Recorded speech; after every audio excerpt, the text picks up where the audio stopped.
Most criminal careers don't begin at age 65, so the local 4 defenders weren't all that surprised to learn a man arrested for armed robbery in Royal Oak has spent time in prison for other offenses. But we've also learned that man who police say shot at them after he held up a Metro PCS store should have still been in prison.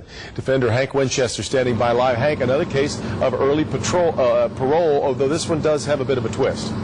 It does, Devin. In fact, 2 men that were on parole, and both men accused of making their way into this Metro PCS store and firing rounds off at police. And as you mentioned, both of these men have extensive criminal histories. The question some leaders want to know tonight, why were they out on the streets?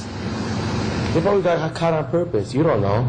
They probably did want money, or they probably got caught on purpose. These guys spent all their life in prison. That's all they know. Royal Oak police tell me the men responsible, 65-year-old Tommy Threet and 50-year-old Willie Kursky, both accused of robbing the store and opening fire at police moments before being taken into custody. The defenders learning both were on parole, and they have extensive criminal records. Kursky was first arrested for armed robbery in 1978. During the last 20 years, he was in and out of prison. Threet was first arrested 49 years ago. Take a look at his long criminal record: drugs, armed robbery, and prison escape charges. He was released on parole last year after spending 21 years locked up.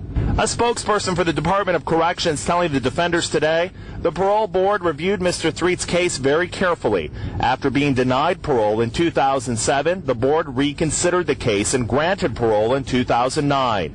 The board determined at that time the chances of Mr. Threet committing another crime were low.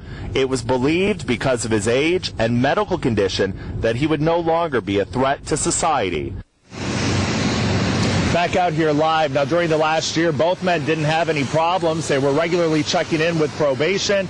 No reports of police activity or run-ins with the law. That was until Friday. Tonight, both men remain locked up.